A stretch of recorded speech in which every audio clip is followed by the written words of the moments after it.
Gubiest of the tubiest. The best YouTube subscribers on the planet. That's you. And I'm 50 plus, and today, this is going to be truly a short one. I'm actually waiting in line at my shipper. I'm in Tulsa, Oklahoma, and I'm picking up some fencing material that I'm going to take to Denver, Colorado, and then to Salt Lake City, Utah. And I may go up 70 instead of taking 80. I may just go through 70 and then go up. And if I do that, I'll take I'll do a ride along video, because that's a pretty scenic route. Hopefully I'll get there and drive through that area, in the daytime. So you guys, if I do, I'll make a good video of that. It's pretty cool. It's nice. It's a nice ride. Okay. Anyways, I was talking to one of the subscribers, Eric, and we were talking about getting, it had something to do with the leasing programs that on the video I made, and we were talking about acquiring a truck, and he was wondering if these mega carriers will take a driver with his own truck and his own authority. And the short answer is yes, but you can't take your own authority to another carrier. I mean, you are a carrier if you have your own authority. That's what that means, okay? So if you're a carrier, then another carrier isn't going to allow you to carry. You said somebody saying it doesn't make any sense that way, but you can lease your truck onto a carrier, even if you have an authority. Your authority would not be, you wouldn't be using your authority at the time because you're leased on. Okay, so I'm gonna start explaining to you guys, along with Eric, my journey, what I've learned along the way in that realm. Because when I first got into this, again, I got into this so that I could help my son build a heavy haul business. Okay, he wanted to own several trucks and do heavy haul. And I didn't know anything about trucking, so I said, well, I got to go do it for a while first, and then if I learn it, then we'll get it kicked off. This is a bunch of money, so I need to know the business, right? I mean, I'm not going to invest in something that I don't know. So my original plan was to go to this, take a class at this school in Texas. I think it was like a week long or something like that, and then they take you to the DMV, and then you drive and for the DMV, and next thing you know, you got a CDL. And sound like a good plan. I'll knock that out real quick, and then go down to the dealership and stoke a check, and buy me a new truck, and buy me a trailer, and then me and my son go do some hauling. And the first thing I found is with the, I started, before I'm a truck driver, I'm a businessman. That's the first thing I need to do. So the first thing I need to do is find out what it was going to cost me in operation costs. And since I wouldn't have paid cash for the truck, I wouldn't have a truck note, but I would have truck insurance.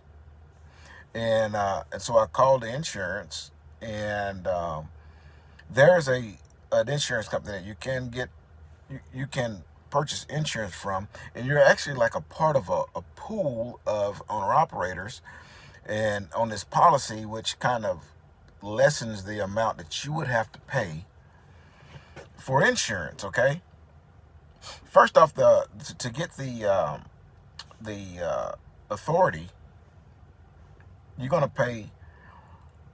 be out about 10,000 to get that process taken care of, okay?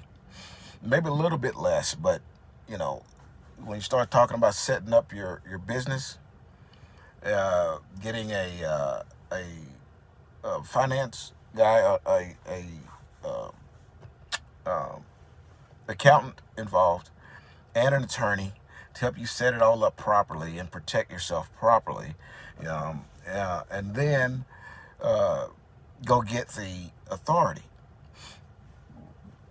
Again, buying an authority is not cheap.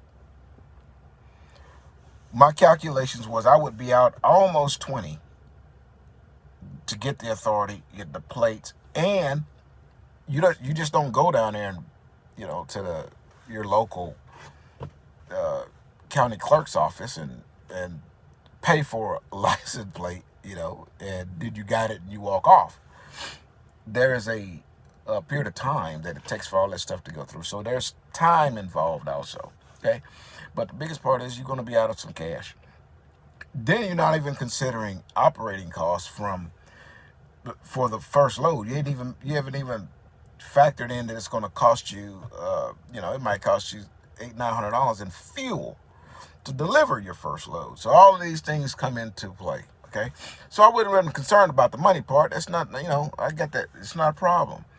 The problem I ran into is, did it make good business sense? Because the amount of money the insurance company was going to charge me per year, over $23,000 for the insurance, I thought was a bit excessive, to say the least, okay?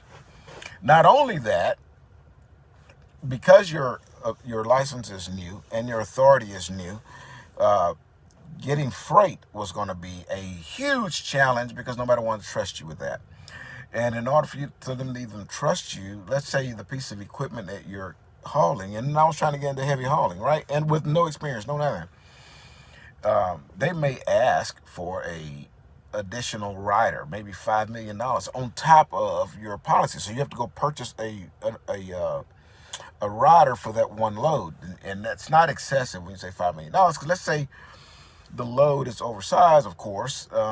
If it's over-dimensional, meaning it's tall, with no experience, the chances of you hitting something is pretty likely. And let's say you hit a bridge. That is likely.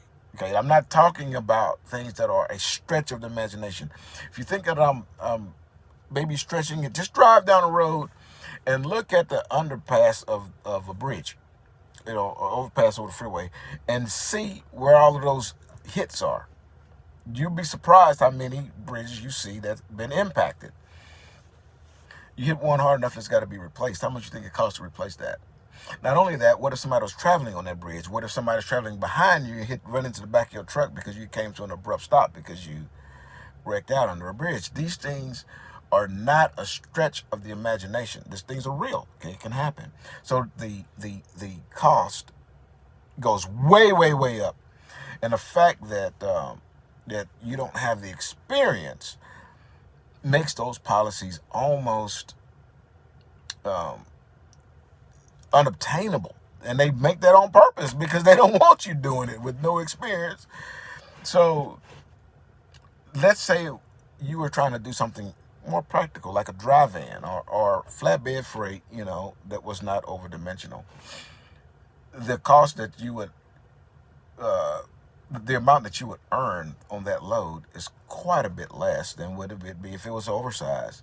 And so the insurance at $20,000 a year, $2,000 a month, just in insurance. This is not a stretch, bro. This is not a stretch. I'm telling you what I've investigated, and don't take my word for it. I want you to call some insurance companies and go get your Trucker Path book, magazine out of they're free at a truck stop. Just go to the little kiosk thing, open it and pull one out, find an insurance company and start investigating for yourself. You're going to find out what I'm telling you is exact fact.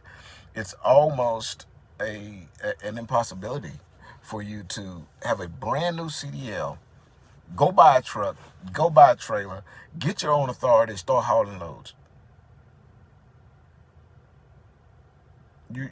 You'll be quickly within a month out of business, because you'll find that you cannot survive. You can't make money. The costs are too large. If you have experience, the costs go down some. Plus, you start learning lanes. You start learning more about when you should run, how you should run.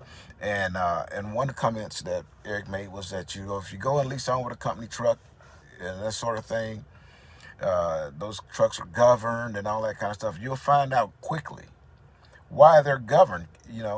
Driving 75 miles an hour because the speed limit allows, you're going to find that it's impractical because it uses too much fuel. So being governed is not a bad thing. 65 still puts you in a high consumption of fuel. And you start learning, that that load that pays $3 a mile, weighing 40,000 pounds, will pay you less than a load that might pay you $2 a mile, going to the same spot, 10,000 pounds. These are things that you need to experience before you just run out and buy a truck. My advice to you, and the reason I made a video about it, because this may be something that a whole lot of people think about. Look on YouTube. Find a bunch of YouTube truckers that did that, and find out that they're now back at a company, starting over again, doing it the right way, and not trying to rush things. The money will come. But a fool and his money will soon part. That is a fact, man. And if you don't know the business, do exactly what I did. Start at the bottom. Do it the right way. Take your time. And in 2 years, for me, and that might be even fast for a whole lot of folks, in 2 years, I'll do it. I mean, my insurance will still be a little bit higher, but it ain't going to be near as high as it was when I had a CDL with no miles on it.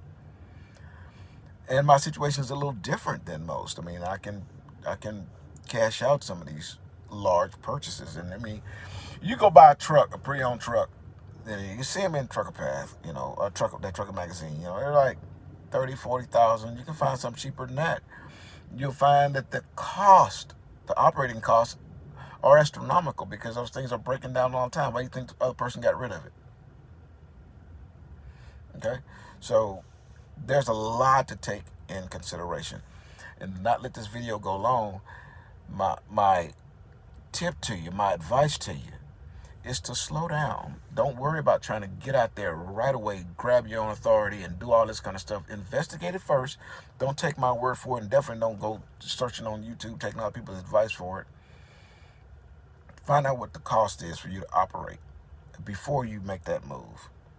You're going to find that 50 plus is giving you some valid advice. Okay? Ubiest, I appreciate you. I hope you enjoyed this little video. Hope it helped you out a little bit. This is just some stuff that I've learned. If you follow my journey, you'll see how I get there, and then maybe you can come and follow me and get there as well, okay? But till then, deliver undistracted. Here's your boop. Boop.